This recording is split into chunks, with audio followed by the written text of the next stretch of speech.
बहनों और भाइयों, मैं पूछना चाहता हूं, जिस राम के नाम से हमें भवबंधन से मुक्ति मिलती है, जिन प्रभु राम के छूने मात्र से भी एक पत्थर तैरने लगता है, उस प्रभु राम के नाम से कांग्रेस और इन लोगों को ही परेशानी होती थी। अगर आजादी के तत्काल बाद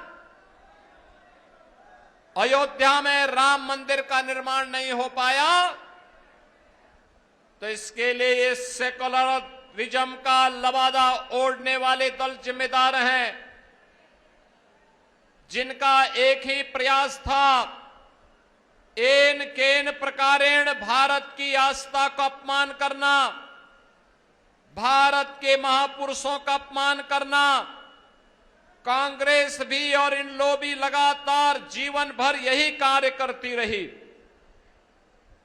बहनों और भाइयों, इससे बड़ा और क्या हो सकता है। एक और अयोध्या में प्रभु राम लला के भव्य मंदिर का निर्माण का कार्य संपन्न हुआ, रामलला विराजमान हुए, और दूसरी तरफ अयोध्या के इंटरनेशनल एयरपोर्ट का नाम त्रिकालदर्शी ऋषि महर्षि वाल्मीकि जी के नाम पर करने का काम भी प्रधानमंत्री मोदी जी ने किया।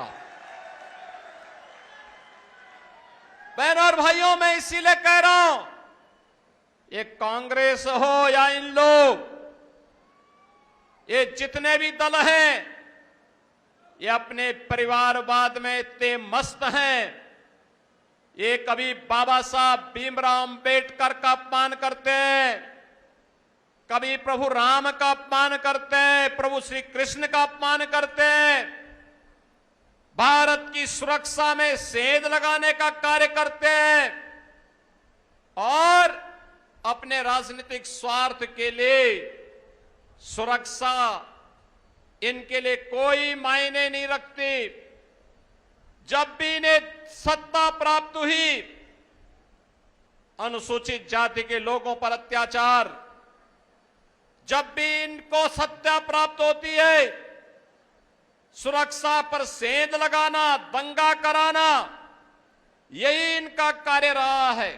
और यही कारण रहा है कि कांग्रेस ने अपने आजादी के बाद सबसे लंबे समय तक देश के अंदर शासन करने के बावजूद एक भी एयरपोर्ट का नामकरण महर्षि वाल्मीकि के नाम पर नहीं किया। एक भी एयरपोर्ट का नामकरण संत रविदास जी के नाम पे नहीं किया। एक भी एयरपोर्ट का नामकरण इन्होंने बाबा साहब भीमराव अंबेडकर के नाम पर नहीं किया। यहां पर तो लोग करते थे केवल अपने नाम पर, अपने पूर्वजों के नाम पर।